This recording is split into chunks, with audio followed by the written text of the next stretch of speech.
Sa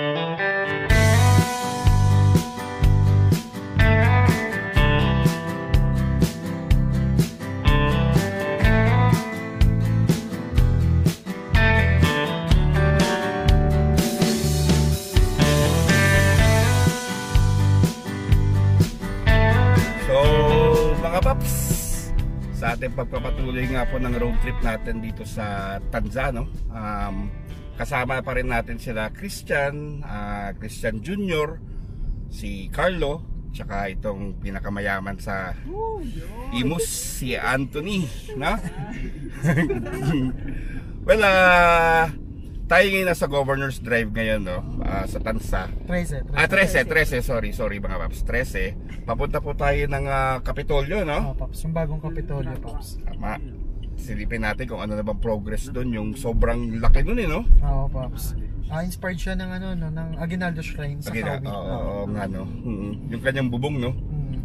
Kasi paps, ang Aguinaldo Shrine naman kasi dati, di ba? Yun yung talagang capital ng Cavite dati. Nung Hispanic era pa na. Tapos nilipat siya dito. Ba't nga po ba nilipat dito sa Trece ang capital ng Cavite? Bali, paps, kasi ang pa rin, de jure or de facto ang Imus, di ba? Tapos de jure is itong Trece. Nandito kasi yung seat of government, parang ginawa nila tong Trece, gumawa sila ng new city. Yes. Para lang maging seat of government ng Cavite. Kasi nung uso yun dati, nung mga panahon pa ng ano.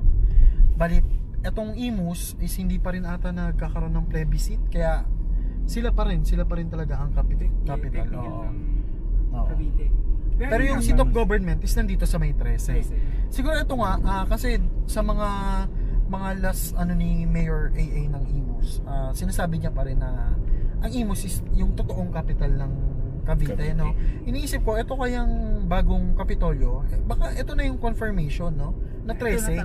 Na 13. Kasi, di ba, ang confusing lang, no? Ang confusing lang. Pero sa inyo ba mga paps, anong gusto nyo? Imus or 13 ang maging capital? No offense ha, paps. Pero, in my opinion, 13. Kasi gitna siya eh. Geographically. Ideally talaga sa mga capital, dapat gitna kasi siya, accessible siya sa lahat ng components ng Cavite. Totoo, Center. At saka parang walang selosan, gano'n, di ba? Saka nasa heart kasi siya. Heart talaga ng Cavite ang 13 eh. Yun.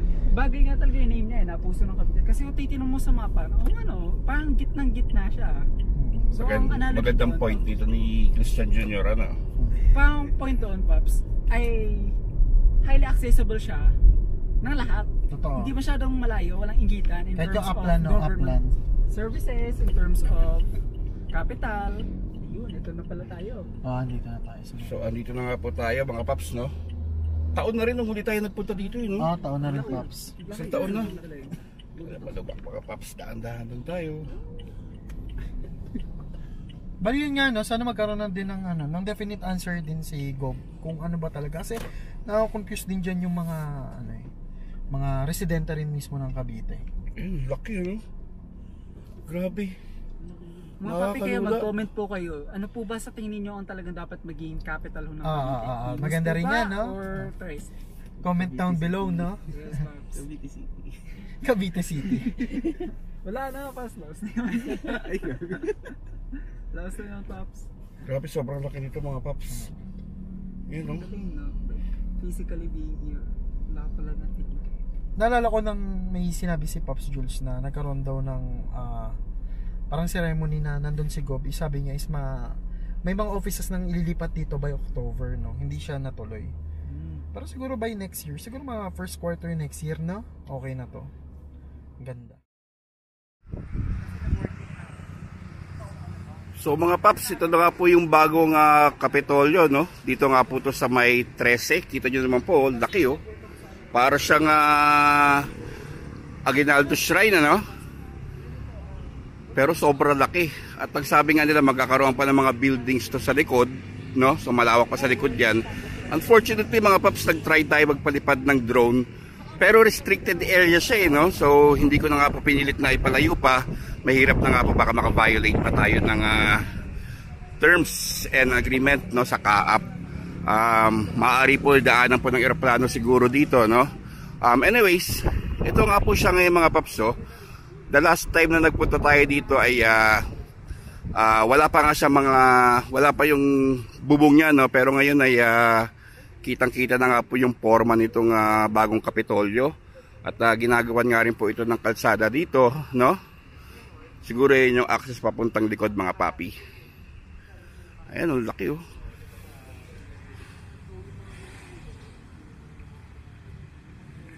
Grabe, nakakalula talaga yung laki nito. Sabi, mga 2 taon pa yata bago matapos talaga yan totally, no? Or maging fully operational siya. According nga dun sa nakausap natin na manggagawa dito.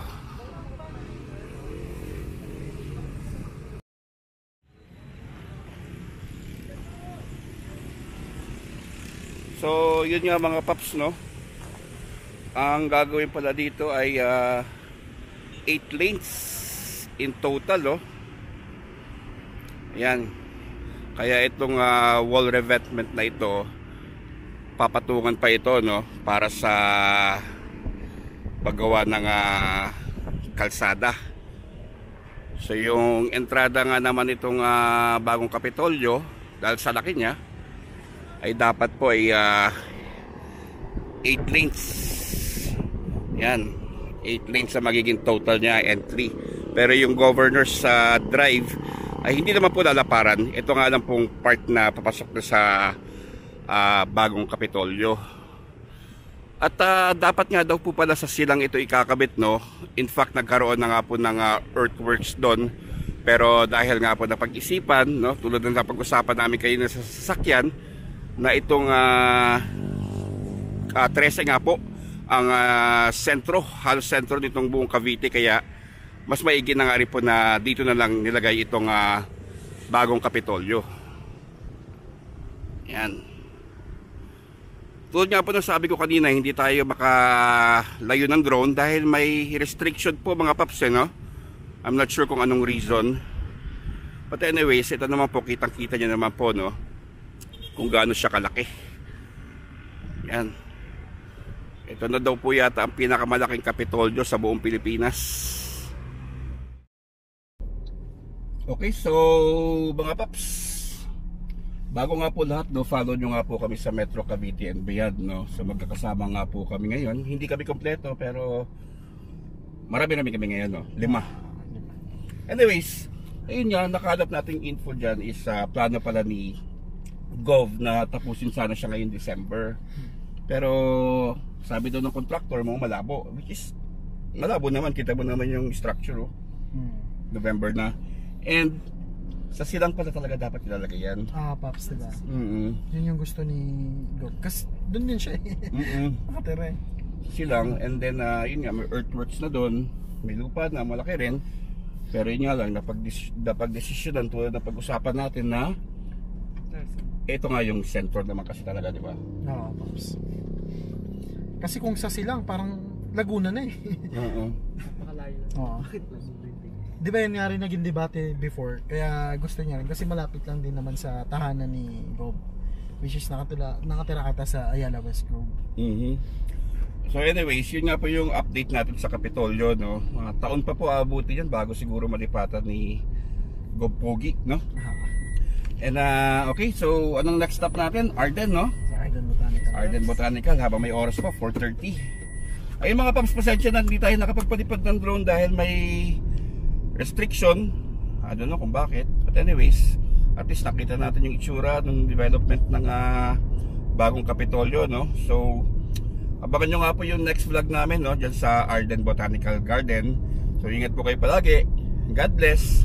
Siyempre alam nyo na. Thank you!